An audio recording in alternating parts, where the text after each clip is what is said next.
This session is going to take us into a field whereby everybody has heard of the stages of grief. And what I'm going to do is do it in a couple of different, I guess, phases. First one, I just want to talk on grief itself. And, we'll talk on a thing called, what I call collective grief, what my peers in coaching call collective trauma, and talk about anticipatory grief, and we'll explore those. Then I want to go to the 5 stages of grief, which are denial, anger, bargaining, depression, acceptance, and then finish it up with some practices or approaches whereby we can, I guess, explore ways and means to take us and move us through the stages of grief to come out the other side.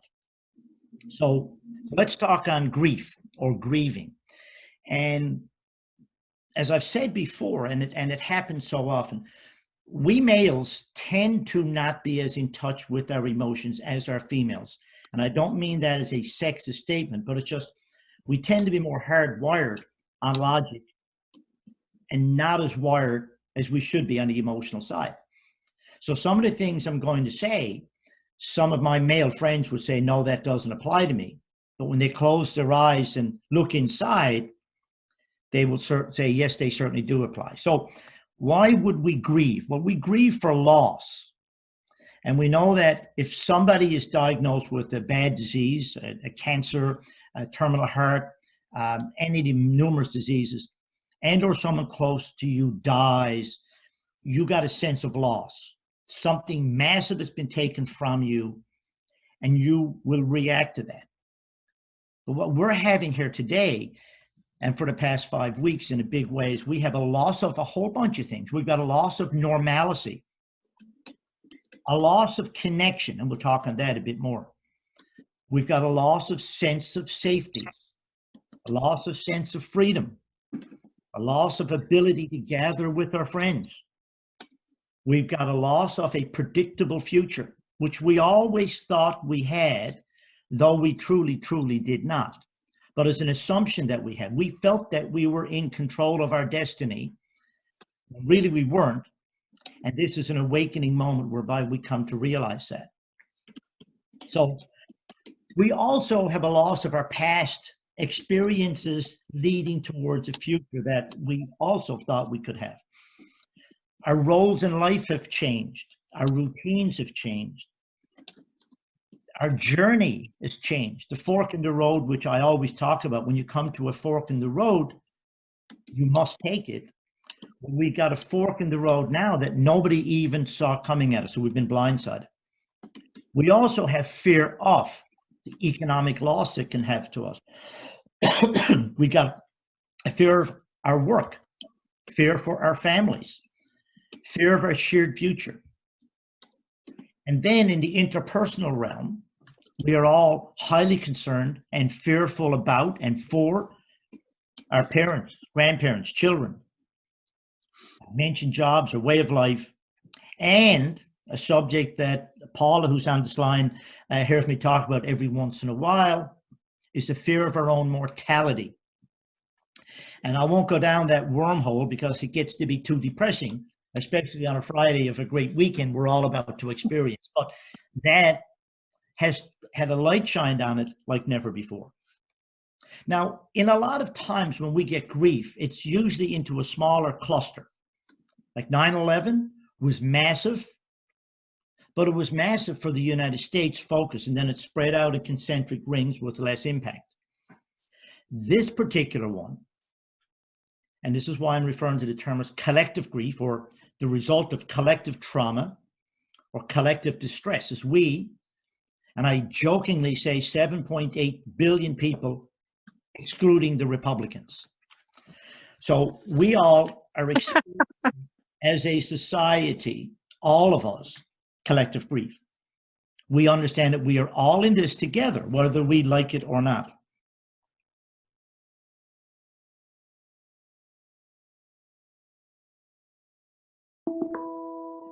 My mic got muted. Am I back? Okay, perfect.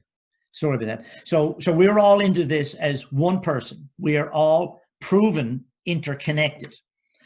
And the old metaphor used by many people in the past about a butterfly flapping its wings in China and causing a tsunami in Bermuda is now metaphorically in our face. We also have come to realize how we as a society are so polarized. And we're polarized in so many different spectrums, from wealthy to not, from black to white, based on religion, political affiliations, and so on. And they are all in our face, adding to the sense of loss and fear and grief and anxiety. So we got all of that together. And the reality is that we, for the past 12 years, as a North American society for sure, perhaps Europe a little bit less, but also for sure, we're moving collectively from a 12-year cycle of absolute greed to one of absolute fear. And it happened just like that.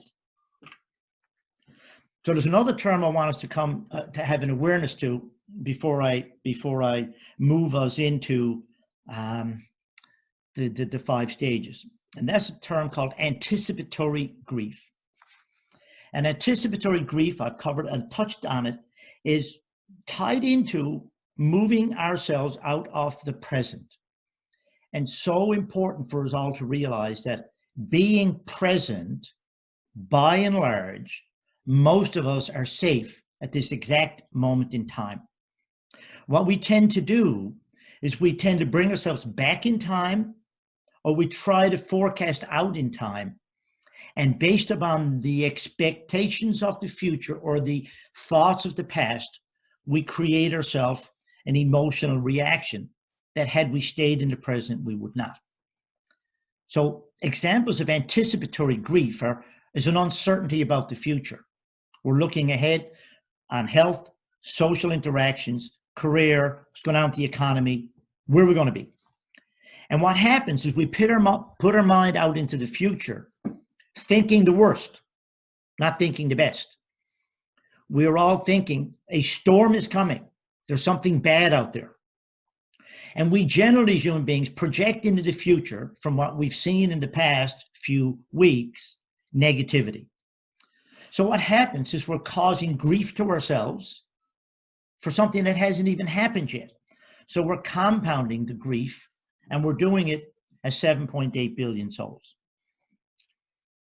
So the 5 stages of grief, let's talk a little tiny bit about them, and then I'm going to go into each of them in how I sense that they apply to us under this particular thing. And the 5 stages of grief, first of all, are not a cast in stone, structured, sequential series. A lady named Elizabeth Kubler-Ross and a guy named David Kessler many, many years ago, a couple of decades ago, and Elizabeth, having worked with terminally ill patients, observed and saw stages that people went through when they were told they had a terminal disease A, or the reaction of people around them when they were told that. And what it does is it's a cycle that we go in and out of, and there's 5 major ones, and I could go and say, look, there's a precursor and following one and call them 7. But to keep it simple and keep it focused for our conversation, we're going to be looking at the 5 principal ones. And what happens is around them, there's many fears and many faces of fear. There's many emotions. There's a sense of loss. And then the grieving process takes us through it. So the stages, which most of us know and are aware of, and they normally happen in this sequence, but as I qualify ourselves, not necessarily, is denial, anger, bargaining and or negotiating with the circumstance, depression and or despair, leading to acceptance. And there's a 6th one that David Kessler proposed years ago, and I don't intend to explore that one today, and that is we ultimately achieve a sense of meaning from all of those previous 5.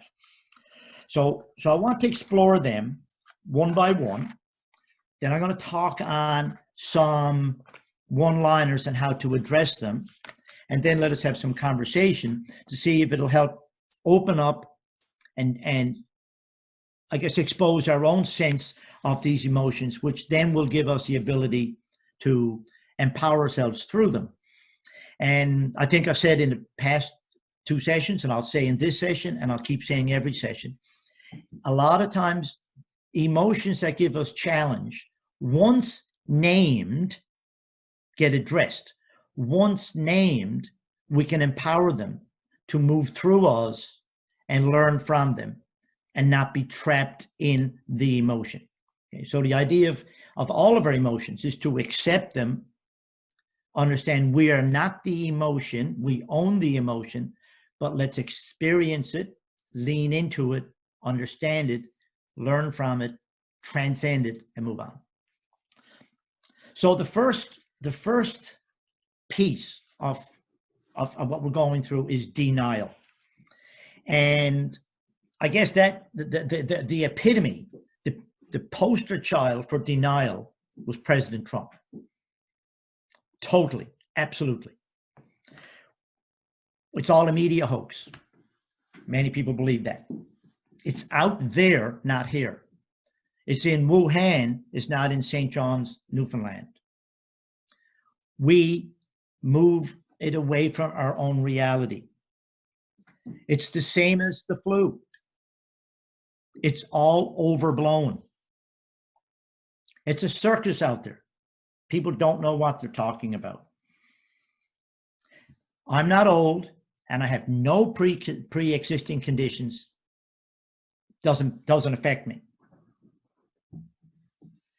It's got a short life. It will be over by Easter. So all of these put us in a position of denying its existence, as if we would with cancer or a massive heart attack. Oh, that's not a pain in my chest. That's an ingrown hair. I joke, but we try to deny it. Then what happens, once we get understanding that denying it is not cutting it, we move to anger. And the anger, and again, God loved President Trump being the poster child for this. He is, and we see it in him all the time. This is China's fault. They should have quarantined earlier. We could say, this is Trump's fault. He should have quarantined earlier. I don't care about the rules. I'm irritated. I am going to my church with my 2,000 other people. I am going to my party on Topsail Beach with 15 of my friends. Forget all of that. I'm having my people over. And now we're dealing with the virus. You are forcing me to stay home. You're forcing me not to be with my friends. And I am, quote unquote, pissed off. Anger. So denial, anger. Then denial starts to break down a little bit, and our anger is not getting us anywhere. And we've got to give up the illusion and say, oh, we still have control. Now we're going to negotiate with the virus. It's okay to spend time with others as long as they wash their hands before they see me. You buy in on the belief, you negotiate and say, yeah, I believe it'll be over by Easter. It'll be over in 2 weeks. So you're starting to negotiate with the unseen that is changing our lives. Right? I'll be fine as long as I only have healthy people around me. Okay? And you end it with the following: everything will be better, right? Correct? Can you give me that assurance? That's your bargaining stage. And trust me, every single one of us on this call and everybody else around the planet has in one way, shape, or form experienced those 3 so far. Then the reality sets in. Oh my God, this is real. I have now understood this is truly going to affect me. I cannot go to work. Now I got to look at the impacts. Oh, I can't make my salary. I am going to go broke. And sadly, most of the souls on the planet who we associate with, on a good day, are 2 paychecks away from being in financial stress. Some are lucky, but generally speaking, the bulk of our population are 2 paychecks away from fiscal disaster. So we've got to understand that my hopes and my dreams have just been destroyed. I'm high risk. I'm likely to die. No one can help me. And now you come up with, I don't know when this will end. So that's the process. Now we're moving through 4 stages. And yes, you can go from depression back to bargaining, back to anger, and so on. Yes, you can. But generally speaking, throughout the cycle, you will go through those 4, generally in that order. Then we move to acceptance. So acceptance is where we surrender to the facts. We stop denying and we accept reality. This is happening.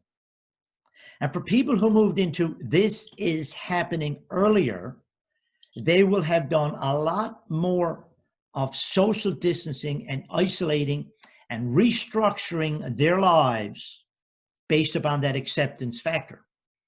And I'm probably a good example of that, not to toot my horn, but when I came back from a trip 5 weeks ago, before self-isolation was talked about in our city, I decided to self-isolate and truly lead by example, because I moved into the reality that this is real, this is serious.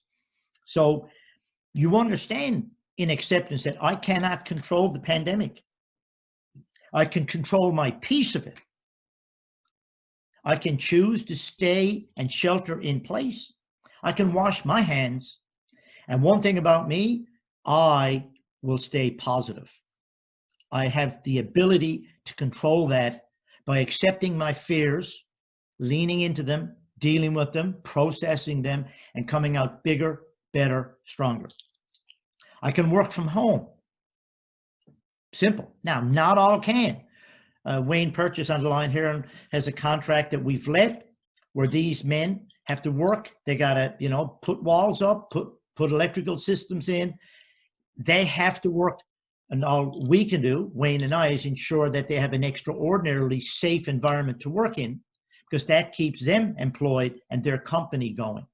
But again, accepting it and moving ahead. So work from home when you can, work extremely safely.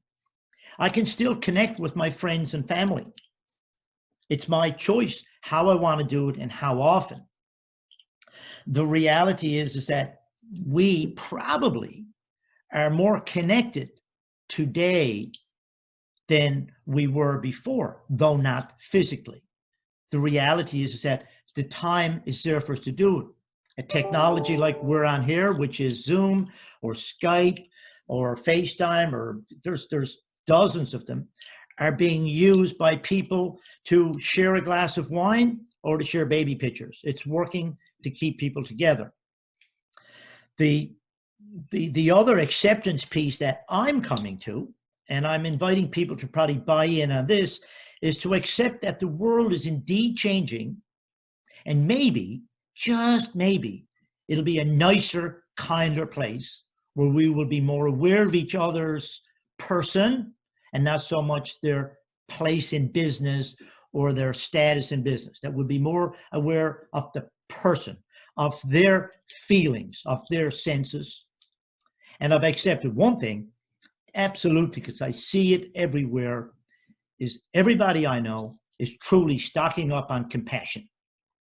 And compassion is something that we all need to have, and not just for the other. We need to have it for ourselves, and we need to be promoting it. We tend to be hard on ourselves.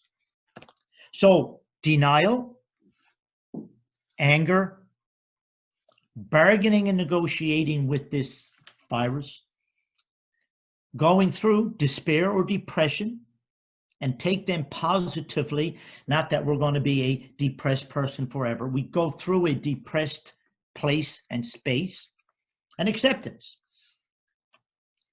So with that, from my coaching side, if I were one-on-one with each of you, and this is truly an absolutely very personal thing. This is you. There's not your company. There's not anybody. There's not a group of friends. This is you individually have to come to terms with this. And when you do, you can offer and spread that sense of positivity and security and perspective to others. And as one of the Zen Buddhist people I follow, Genpo Roshi, says, each and every one of us have something to offer somebody else, to be of service. Don't worry if it's correct. Don't worry if it's all about 100% on target or not. The intention of being of service will steer you to help people as they should be helped. And it's not a matter of imposing your beliefs. It's a matter of responding intuitively and emotionally to them. So what kind of practices, what kind of one-liners can I throw at us before we open up and chat? Well, let's pick a couple. Number one, and it comes out of acceptance, is realize, as we all do, that we have more space between us but less separation. So staying physically distant, but we're becoming more emotionally connected. So if you can anchor into that one statement as we're going through this acceptance of grief, it sort of cushions a bit of that loneliness that does not have to be, but being alone without loneliness can certainly happen. And we can practice that. It is an awesome time for self-focus and self-care. And when I say that, be careful of the whole digital universe by saying, oh my God, this is an absolutely amazing time for Kathy Hicks to write her book. Well, guess what? That puts pressure on Kathy because people will come to expect that. The reality is no, it is okay to do absolutely nothing. And it's okay to write your book. It's okay to write your memoirs. It's okay to build your fence.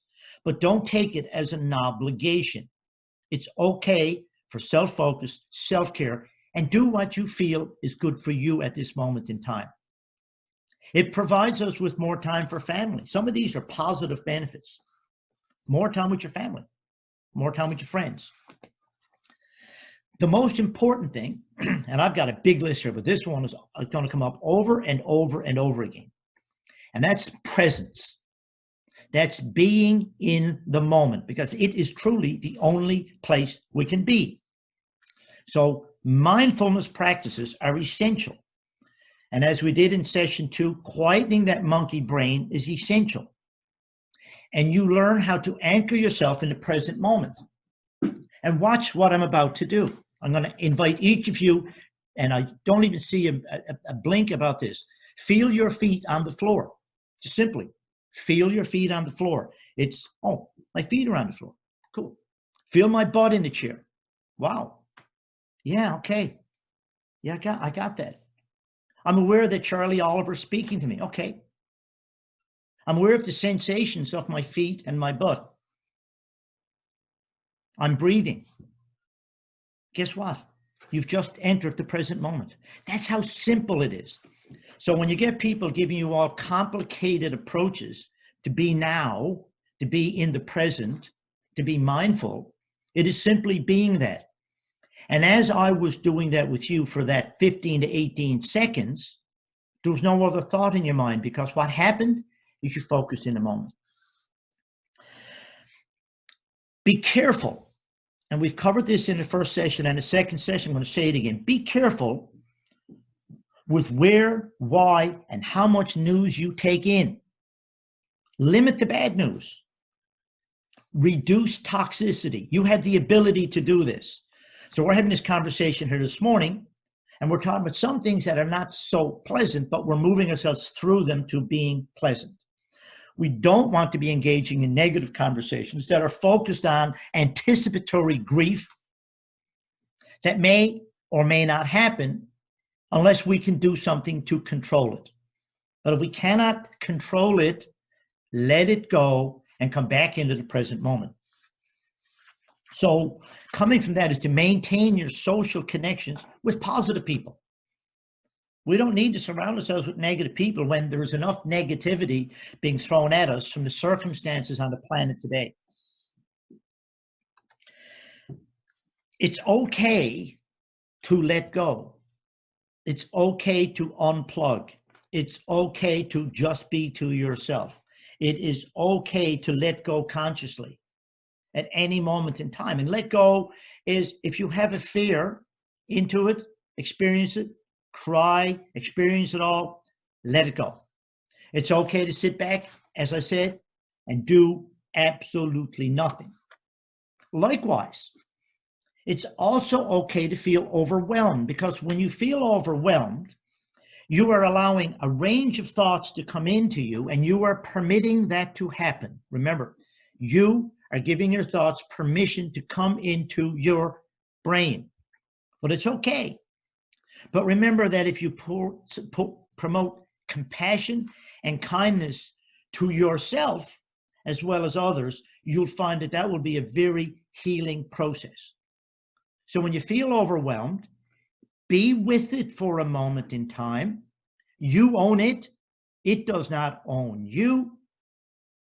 Breathe through it, understand it, and come out bigger, better, stronger. Remember this: anxiety is anchored in only two places, the past or the future. We're not anxious in the moment. Anxiety is driven by an expectation of something in the future that you may have fear about or concern about, rage about, anger about. But if you're in the moment, again, present, anxiety doesn't have a home. So a couple of little extra options for some who already have got these started. And they are things such as rituals. And the rituals are not necessarily spiritual rituals, but they are very powerful right now. So meditation, we've talked about that. Walking, it's a great ritual. And a ritual is something you create and do in a certain, do it several times a week, do it at a certain time of the day. Or for those who are really into it, take your bath every week, every day, every whenever, and get some candles going and be in that space and place where it's wonderful. Movement, get outside. Intention, intend to do something and then do it. Balance your inside and your outside. So we always say we have to walk, we have to exercise, we're doing weight training, we're doing stretching, we're doing yoga. Well, the benefit of the last one, yoga, is yoga does two things. It works outside and inside, as can walking, as can most of these exercises.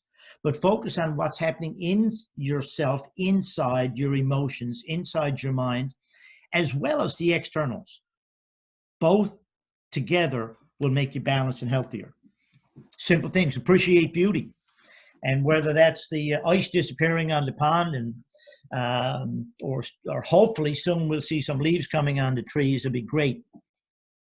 Find reasons to feel and express gratitude. And if anything I have heard in the past 5 weeks is a growth in gratitude. So many people are thanking so many people because people are reaching out to help everybody.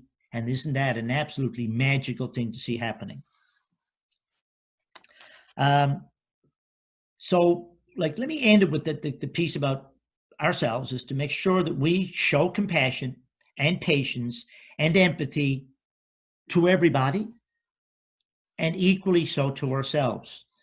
And we see in business, so many people are reacting in ways and means that they never acted or reacted before. It's like, where is this coming from? And as my staff who are on this call know, from we had our conversation weeks ago, every communication with a client, with a person, has to start with empathy. And from empathy, you then move ahead and you have your dialogue and you do your business. But start with empathy. And how wonderful would our business, how wonderful would all of the members of the Board of Trade be in the future if every interaction started with an empathetic statement of each other, where we jump into each other's high heels and we feel what that person is feeling, and we look out through their lens and appreciate their narrative before we take task with whatever's happening. So that's probably about it. And I want to return to something I keep returning to, and that is, if you name it, the emotion, the problem, the issue. If you name it, you can manage it. And when you name it, you acknowledge and you feel it. A lot of times we don't allow ourselves to feel. So remember, feel it, lean into it, understand it, own it, process it, and let it move on and learn from it. So, you are not your emotions. You own them. You are only experiencing them.